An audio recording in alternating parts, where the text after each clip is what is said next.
To make the soup, we will need the following. A pot. We will need some vegetables to make the soup with. So I like to make it with sweet potato, a few potatoes, some carrots, an onion, and some lentils, which provide an automatic upgrade to every soup you make. Also an automatic upgrade, cheating by using some good vegetable bouillon. A chopping board is a good idea, a good knife is a good idea, and a squisher. There are different ways to make the soup more stew-like. Some people like to put it in the blender. I used to do that, but then you have to pour hot soup and blend it and pour it back, and it's this big mess, and you have to wash this thing. So some people use immersion blenders, also pretty good. I didn't want to have one extra appliance in my house, so I'm using a smoosher. I used to do it just with a fork, and then I just got tired of it. So the vegetables need to be washed. Washing the vegetable is about as complicated as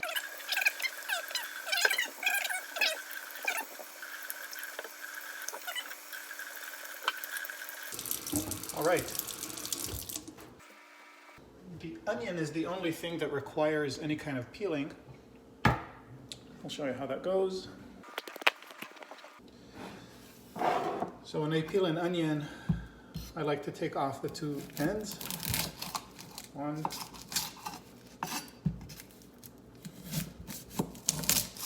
2. I cut it in half. And then each half I can take off the peel pretty easily.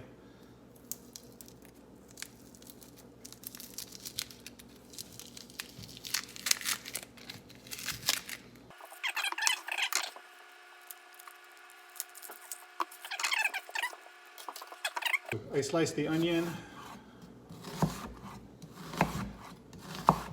with the grain, as it were. Right, this saves me some cutting because now the rings will separate on their own, so I'll just slice it again this way, and all the layers will separate themselves. I slice off the ends because they're a little dirtier and harder. I put them in the compost bin.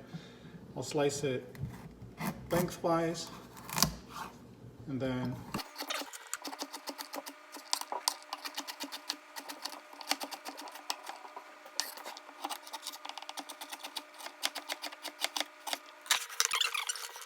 I know that different people do different things. Some people like to fry the onion first and add spices and things, and I frankly don't have the patience.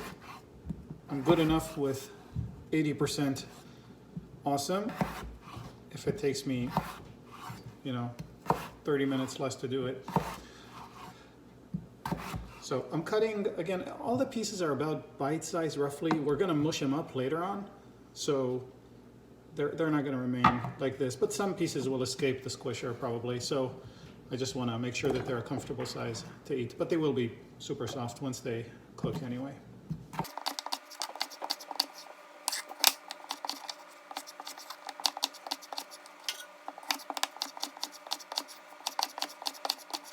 Sweet potato is a little rougher.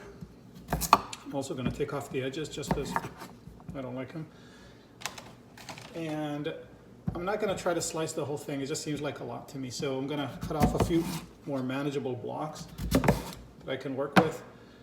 Generally, I try to lay stuff that I cut on a flat edge of it so that it doesn't flip around. If I did it like this, it would be hard. So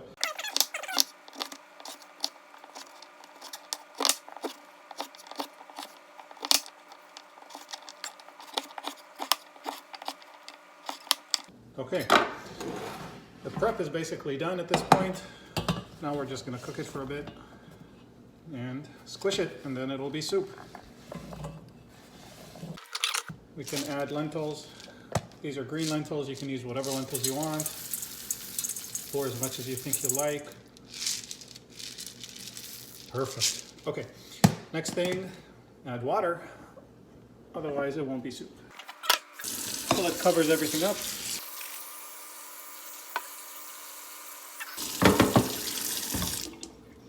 Take it to the stove.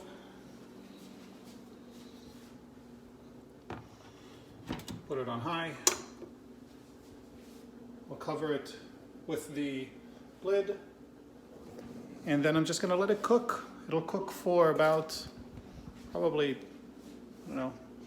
15 minutes before it boils. So I'll come back in 15 minutes and see how things go.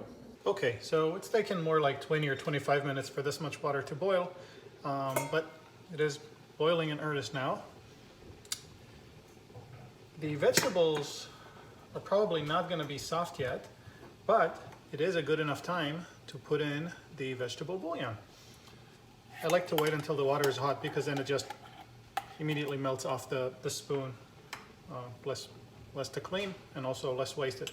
So this particular bouillon comes, it's kind of like a jelly. So you just load up a spoon-ish of it, put it in, mix it up.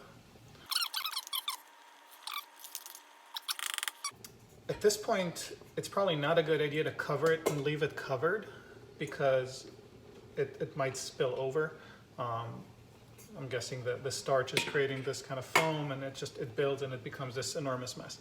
And so I like to do two things. I leave it half covered so that some steam can escape. And I'm also gonna lower the temperature, maybe to like middle. And at this point, it can cook honestly as much as you wanna let it cook, as long as it doesn't burn. If you leave it on for a really long time, you may wanna check that the water hasn't totally evaporated. But I'll come back in another maybe 30 minutes and poke at the veggies and see how they're doing. And if they're soft, and if they're not, then we wait a little bit longer and then we come back. And when we come back and they're soft, okay, so about 30 minutes then, we'll wait. All right, this soup has been cooking for about 30 minutes and continued to bubble vigorously despite the fact that I lowered the heat. Let's see what's going on.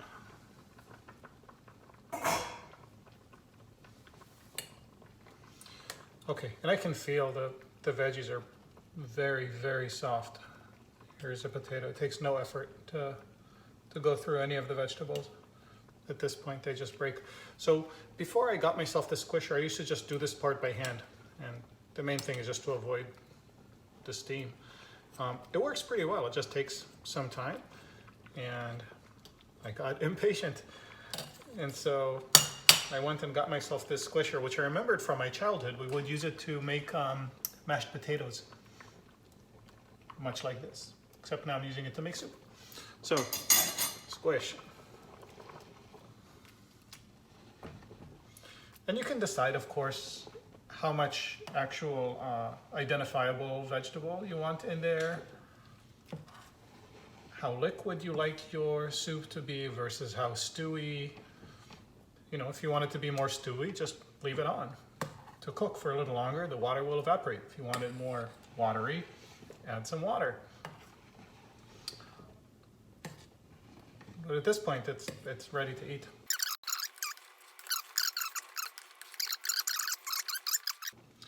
It keeps really quite well.